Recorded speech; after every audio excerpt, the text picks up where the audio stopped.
5, 4, 3, 2 and 1. 5 जून 2024 इस दिन NASA की स्पेस सेंटर से एक स्पेसक्राफ्ट लॉन्च हुआ। इस स्पेसक्राफ्ट की पायलट थी भारतीय मूल की अमेरिकी अंतरिक्ष यात्री सुनीता विलियम्स और बुच विल्मोर, जो मिशन के कमांडर थे। एक मिशन के तहत वे 8 दिनों के लिए अंतरिक्ष गए हुए थे। हालांकि 13 जून को वापस आना था, लेकिन 12 दिन से ज्यादा हो गए। फिर भी सुनीता और बुच, नासा के एस्ट्रोनॉट्स, इंटरनेशनल स्पेस स्टेशन में दोनों अभी तक वहीं फंसे हुए हैं। दोनों अब तक धरती पर वापस नहीं लौटे हैं। बात सुनीता विलियम्स की, जो अंतरराष्ट्रीय स्पेस स्टेशन पर फंसी हुई हैं। Indian origin astronaut Sunita Williams stuck in space. देश की शान सुनीता विलियम्स अंतरिक्ष में फंस गई हैं। भारतीय मूल की अंतरिक्ष यात्री Sunita Williams international space station में फंस गई हैं। ना तो वो लंबे समय तक वहां रह सकती हैं और ना ही वापसी कर। इंफॉर्मेशन की अकॉर्डिंग स्पेसक्राफ्ट में कुछ टेक्निकल प्रॉब्लम्स आ गई और लगातार हीलियम गैस का लीकेज हो रहा है। हालांकि असल इशू क्या है अभी तक कुछ कहा नहीं जा सकता, लेकिन रिपोर्ट्स के अकॉर्डिंग वापसी में स्पेसक्राफ्ट में आग लगने की आशंका है। दरअसल बोइंग स्टारलाइन कैप्सूल में 5 जगह हीलियम गैस लीक हुई।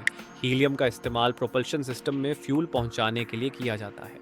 इससे अंतरिक्ष में स्पेसक्राफ्ट के लिए कदम दर कदम आगे बढ़ना आसान होता है। इसके अलावा पृथ्वी के एटमॉस्फेयर में वापसी के दौरान स्पीड को कम करने में हीलियम का उपयोग होता है। इसके अलावा भी स्टारलाइनर में 5 बार थ्रस्टर फेलियर हुआ। थ्रस्टर फेलियर होने की वजह से स्टारलाइन कैप्सूल का रिएक्शन कंट्रोल खराब हो गया, जिससे धरती पर आने के समय वाहन का नियंत्रण नहीं हो पाया। सबसे पहले डिस्कस करते हैं कि असल में दिक्कत कहाँ थी और किसकी गलती थी।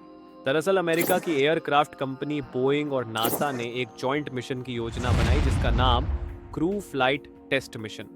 इस टेस्ट मिशन के तहत सुनीता विलियम्स स्पेसक्राफ्ट मिशन यानी स्टारलाइनर कैप्सूल को उड़ाकर अंतरिक्ष स्टेशन तक ले गई। ये इसकी पहली मैन ट्रायल फ्लाइट थी, यानी इंसान पहली बार इस कैप्सूल से यात्रा करके स्पेस स्टेशन जा रहा था। ये Starliner crew flight test spacecraft था। ये स्टारलाइनर स्पेसक्राफ्ट को Boeing Defense Space and Security company ने बनाया है। इसे बनाने का मकसद था कि स्पेस स्टेशन तक अंतरिक्ष यात्रियों को पहुंचाया जा सके और वहां से वापस लाया जा सके। नासा ने कमर्शियल क्रू प्रोग्राम के तहत बोइंग को यह स्पेसक्राफ्ट बनाने को कहा था, जिसकी फंडिंग नासा ही कर रहा था। इस स्पेसक्राफ्ट का मॉडल पहली बार वर्ष 2010 में पेश किया गया था। वहीं इसकी पहली ऑर्बिट फ्लाइट टेस्ट 20 दिसंबर 2019 को हुई। इस उड़ान में कोई इंसान नहीं था, फिर भी सॉफ्टवेयर की फेलियर पाई गई और यह दूसरे ऑर्बिट में पहुंच गया। इसके बाद स्पेस स्टेशन से डॉकिंग नहीं हो पाई। 2 दिनों के बाद न्यू मैक्सिको के व्हाइट सैंड्स मिसाइल रेंज में यह वापस लैंड हुआ। इसके बाद दूसरी अनमैन फ्लाइट 6 अप्रैल 2020 को हुई, जिसका मकसद वही था, स्पेस स्टेशन जाना, डॉकिंग करना और वापस धरती पर सुरक्षित लैंड हो जाना। फिर बोइंग ने पूरे स्पेसक्राफ्ट को कुछ असफलताओं के चलते फिर से नया बनाया। इसके बाद 19 मई 2022 को उड़ान भरी, जिसमें डमी अंतरिक्ष यात्रियों के साथ लॉन्च किया गया, लेकिन orbital manoeuvring attitude, control system, thruster fail हो गए। किसी तरह से 22 मई 2022 को स्टारलाइनर को स्पेस स्टेशन से जोड़ा गया और स्टारलाइनर को वापस लाया गया। तभी स्पेसक्राफ्ट का नेविगेशन सिस्टम खराब हो गया था, साथ ही जीपीएस सैटेलाइट कनेक्शन भी डिस्कनेक्ट हो गया था। लेकिन बोइंग ने कहा कि ये सब नॉर्मल है और इन सभी फेलियर के बाद भी मैन फ्लाइट की योजना बनाई गई। इस इंसिडेंट ने उस हादसे को ताज़ा कर दिया है, जो 1 फरवरी 2003 को कल्पना चावला के साथ हुआ था। ऐसे में डर है कि कहीं भारत अपनी एक और बेटी न खो दे। इस लॉन्चिंग से पहले भी समस्याएं आई थी। नासा को मिशन शुरू होने से पहले भी कैप्सूल फेलियर के बारे में पता था, बावजूद इसके इस मिशन को ग्रीन सिग्नल दिया गया।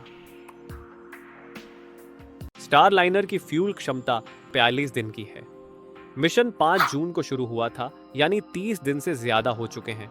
यानी अब केवल 15 दिन का ही फ्यूल बचा है। यानी अगर हीलियम लीक और रिएक्शन कंट्रोल सिस्टम फेलियर का असर फ्यूल सिस्टम पर पड़ा तो फ्यूल जल्दी खत्म हो सकता है। यानी सुनीता विलियम्स और बुच विल्मोर को वापस लाने के लिए दूसरे विकल्पों की तलाश करनी होगी। यानी इन दोनों को वापस लाने के लिए नासा को दूसरा ऑप्शन ढूंढना ही होगा। ऐसे में सवाल उठता है कि ड्रैगन 2 कैप्सूल को नए रॉकेट स्पेस में भेजे इस कैप्सूल में 4 एस्ट्रोनॉट्स बैठ सकते हैं।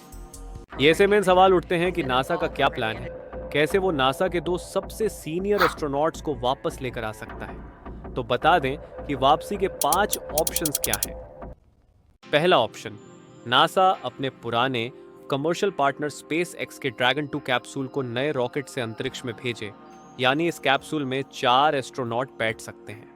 यानी 2 इंजीनियर इसे लेकर स्पेस स्टेशन जाएं, वहां रुककर स्टार लाइनर को ठीक करें, फिर दोनों एस्ट्रोनॉट को क्राफ्ट के साथ धरती पर लेकर आएं, या फिर ड्रैगन 2 में ही बैठकर सुनीता और विल्मोर धरती से गए 2 इंजीनियर वापस आ सकते हैं। दूसरा ऑप्शन है कि अमेरिका इस मिशन को पूरा करने के लिए रूस से मदद मांगे। ऐसे में रूस अगर हाँ करता है तो वह तुरंत अपना सोयूज स्पेसक्राफ्ट स्पेस स्टेशन में भेजकर सुनीता, बैरी और एक दूसरे एस्ट्रोनॉट को नीचे ला सकता है। वहीं एक सोयूज कैप्सूल हमेशा स्पेस स्टेशन पर एस्केप क्राफ्ट के तौर पर भी तैनात रहता है, ताकि इमरजेंसी के टाइम इससे एस्ट्रोनॉट धरती पर वापस आ सके। तीसरा ऑप्शन यह है कि अमेरिका अपने सारे गिले शिकवे दूर करके चीन से मदद मांगे। चीन अपने शेंझो स्पेसक्राफ्ट को इंटरनेशनल स्पेस स्टेशन भेजे, वहां से इन दोनों को लेकर वापस धरती पर आए। चौथा ऑप्शन है स्टार लाइनर का एक्सपैंडेबल प्रोपल्शन सिस्टम।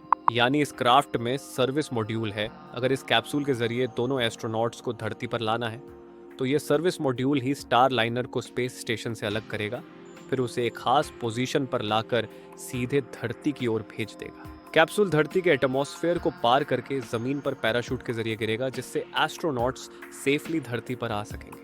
पांचवा ऑप्शन है कि नासा यूरोपियन स्पेस एजेंसी और इंग्लैंड की मदद ले, लेकिन अभी वह दोनों इस स्थिति में नहीं है कि वह कोई मदद कर पाए। अगर करते भी हैं तो उन्हें सुनीता और बैरी को वापस लाने के लिए 1 महीने का समय तो चाहिए, क्योंकि यूक्रेन और रूस के युद्ध की वजह से यूरोपीय देशों की हालत अभी थोड़ी खस्ता है। उनका ज्यादा ध्यान उस तरफ है। अगर स्टार लाइनर कैप्सूल की दिक्कतों को ठीक नहीं किया जाता और दोनों एस्ट्रोनॉट्स वापस आने के लिए इन ऑप्शन में से किसी एक को चूज करते हैं, इसके बाद स्पेस स्टेशन से कैप्सूल को अनडॉक्ड कर दिया जाएगा या उसे स्पेस में ही छोड़ दिया जाएगा, ताकि वह कुछ साल बाद धरती पर वापस आ सके, या फिर धरती से इंजीनियर भेजकर उसे ठीक किया जा सकता है। हॉस्टल में दोनों ही इंस्टीट्यूशंस के इंजीनियर सिमुलेशन रन कर रहे हैं ताकि कैप्सूल को ठीक किया जा सके। सॉफ्टवेयर को अपग्रेड किया जा रहा है। साथ ही यह भी ऑप्शन देखा जा रहा है कि स्पेस स्टेशन पर ही हार्डवेयर बदलने से प्रॉब्लम सॉल्व हो सकती है या नहीं। स्पेस ट्रेवल हमेशा से ही खतरों से भरा रहा है। नासा का कहना है कि स्टार लाइनर से हीलियम लीक होना बड़ी बात नहीं है, इसमें गलती सीलिंग की है। वहीं बोइंग का कहना है कि वह पता लगा रहे हैं कि यह लीक कैसे और क्यों हो रहा है। देखने वाली बात होगी नासा एस्ट्रोनॉट्स को वापस लाने के लिए कौन सी टेक्निक इस्तेमाल करेगी। क्या सुनीता विलियम्स सेफली वापस आ पाएंगी? आपको क्या लगता है? वीडियो अच्छा लगा तो सब्सक्राइब एंड लाइक जरूर करिए।